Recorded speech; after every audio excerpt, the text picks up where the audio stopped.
L'arte delle trine e dei merletti è antichissima. Un primo documento si trova in un quadro del Carpaccio, però è il 1537 che viene indicato come l'inizio di questo tipo di lavorazione che rese celebre l'isola di Burano. I merletti di Burano erano ricercatissimi per la fantasia dei disegni e per la precisione dei punti. Cominciò a prosperare il punto in aria e il punto rosa e venne fondata una scuola, tanto che nell'Ottocento il merletto a ago divenne la principale fonte di guadagno per l'isola di Burano. Fu la dogaressa Morosina Morosini, moglie del doge Marino Grimani, che entusiasta di quest'arte diede una forte spinta al suo espandersi, creando alla fine del XIV secolo un laboratorio dove vi trovarono impiego 130 merlettaie e la cui produzione serviva anche in parte ad aumentare il corredo personale della dogaressa e in parte per essere inviato in regalo alle sue amiche nelle più prestigiose corti d'Europa. Con il passare del tempo i merletti di Burano divennero sempre più apprezzati e richiesti in tutta Europa.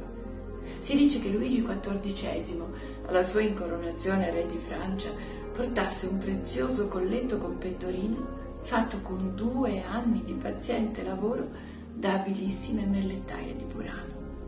L'arte del merletto di Burano fu molto apprezzata in Francia, tanto che Caterina de' Medici e il ministro Colbert fecero trasferire 30 maestre trinaie veneziane per creare delle industrie in Francia.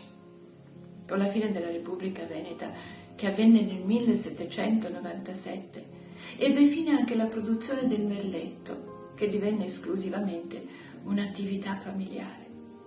Venne il freddissimo inverno del 1872, anno in cui tutta la laguna intorno a Burano gelò e non potevano pescare i buranelli e quindi tutte le famiglie erano ridotte alla fame. Immediati soccorsi erano indispensabili per salvare la popolazione dell'isola. All'appello reso noto per la sopravvivenza della popolazione, Venezia e tutta l'Italia risposero generosamente.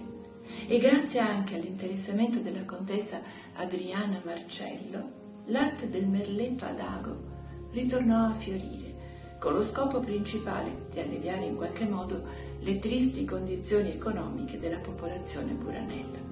E fu un'anziana signora, Vincenza Momo, detta Cencia Scarpariola, che si ricordò dell'epoca d'oro del merletto e lo raccontò a una maestra elementare, Anna Bellorio d'Este, che a sua volta lo fece apprendere alle figlie e ad altre donne e ragazze buranelle.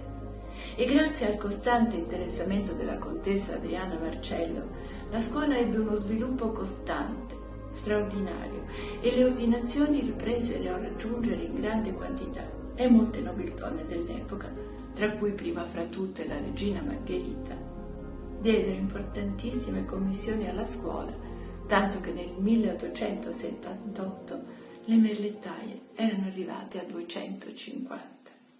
Alla sua morte, avvenuta nel 1893, la contessa Adriana Marcello, prima di morire, affidò al figlio Girolamo Marcello l'incarico di continuare la sua opera, tanto che nel 1899 venne deciso di applicare ai merletti di Burano un marchio di fabbrica per distinguerli da quelli della concorrenza, un nastrino bianco con la scritta in seta gialla Scuola Merletti di Burano, patronato di Sua Maestà la Regina. Durante la Seconda Guerra Mondiale e negli anni appresso, la scuola subì un alternarsi di periodi buoni e altri poco favorevoli, ma riuscì comunque a superare il periodo della guerra e ad essere ancora funzionante fino al 1972, in cui venne definitivamente chiusa. Oggi le signore che lavorano al merletto ad ago sono molto poche e lavorano nelle proprie abitazioni, mentre nostalgici ricordi aleggiano nell'aria. Comunque, nel Museo del Merletto, antica sede della celebre scuola, sono esposti circa 200 rari e preziosi esemplari che documentano l'evoluzione di quest'arte dal Cinquecento